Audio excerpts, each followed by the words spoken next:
তারিখ 12 তারিখে হামলার ঘটনা, 13 তারিখে এইসব ফেসবুক পোস্টের ঘটনা হয়েছে, আজকে 16 তারিখ। কিন্তু ঘটনাটা আসলে ডালপালা মেলছে এই কারণ হচ্ছে সরকার কার পক্ষে হয়ে কাজ করছে। এটা বিএনপি যেমন এক সময় অভিযোগ করেছে এনসিপির পক্ষে, আবার এনসিপি একটা দীর্ঘ সময় অভিযোগ করলো বিএনপির পক্ষে যখন নির্বাচনের তারিখ ঘোষণা হয়ে গেল।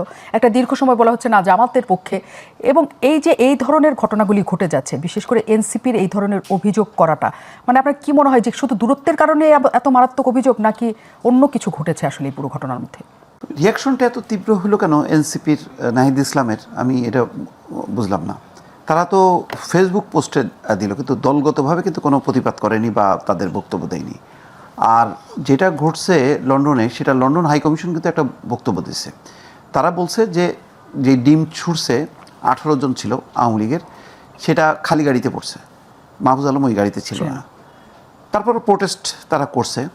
এখন এই প্রোটেস্টটা তো মানে এইসব গণতান্ত্রিক দেশে তো এটা ওদের বা এটা অধিকার, যদি অধিকার না থাকতো তাহলে তাদেরকে সবাইকে তো অ্যারেস্ট করতো, পুলিশ তো তা করেনি।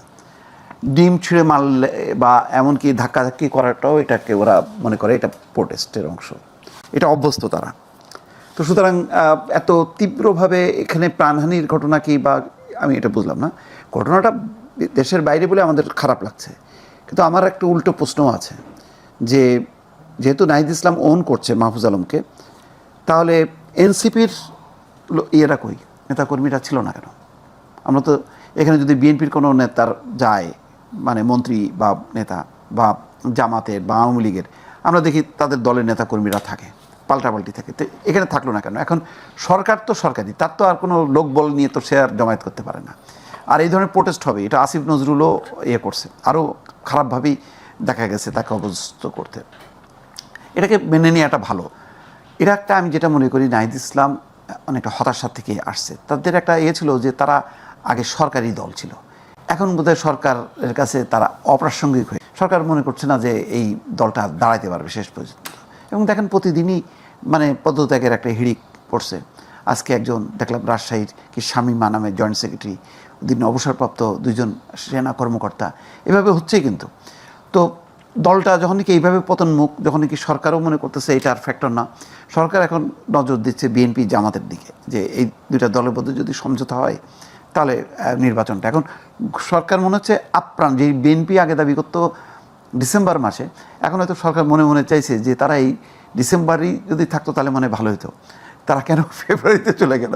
এখন সরকার আপ্রাণভাবে চেষ্টা করতেছে কত দ্রুত হস্তান্তর করা যায়। আর সরকার যত মরিয়া হচ্ছে, এটা জামাতও মনে হচ্ছে জন্য তাদেরকে নিয়ে খেলছে। জামাত এখন আন্দোলন করতেছে। আচ্ছা, এই আন্দোলনটা কেমনে হয়, কার বিরুদ্ধে হয়? ক্ষমতায় আছে কি বিএনপি? বিএনপি তো না, তো নিজেদের বিরুদ্ধে আন্দোলন হয়।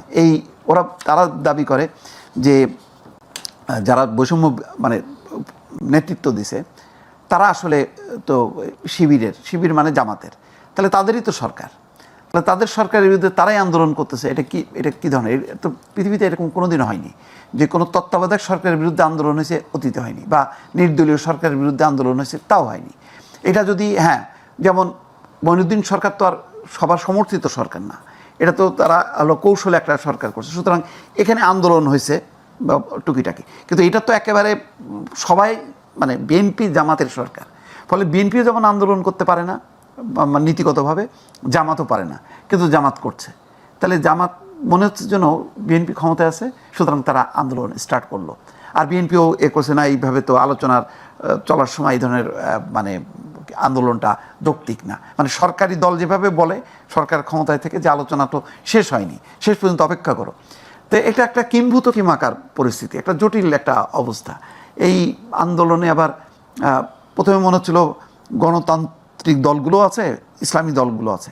এখন দেখা যাচ্ছে না, গণতান্ত্রিক দলগুলো এনসিপি বা গণ অধিকার পরিষদ এবি পার্টি সরে গেছে, হয়তো পুরো একটা ইসলাম ভিত্তিক একটা দলগুলোর সমীকরণ, যেটা তারা আগে থেকে নির্বাচনের মোর্চা হিসাবে মার্চ করতেছিল, সেটাইকেই এখন তারা আন্দোলনে। এখন এটা একটা কৌশল হয়তো, কারণ বাংলাদেশের ইতিহাসে যারা আন্দোলন করে দাবি দেওয়া আদায় করতে পারে অথবা দাবি দেওয়া আদায়ের কাছাকাছি যায়, তারপরে যখন কি তারা মানে নির্বাচন করে তারাই জয়যুক্ত হয়। আমার ধারণা বিএনপি একটা ছায়া সরকারের বিরুদ্ধে, মানে বিএনপিকে সরকারে আছে এটাকে ধরে নিয়ে তারা আন্দোলন শুরু করলো এবং জনগণকে বলবে যে এই দেখো আমাদের এই দাবিগুলো পূরণ তারা করতেছে না, কারণ বিএনপি বাধা দিচ্ছে, সুতরাং তোমরা যদি আমাদেরকে ভোট দাও তাহলে আমরা এটা দাবি পূরণ করব। এরকম একটা জোশে জোশে তারা এগোচ্ছে এবং এটা ত্বরান্বিত হয়েছে সম্ভবত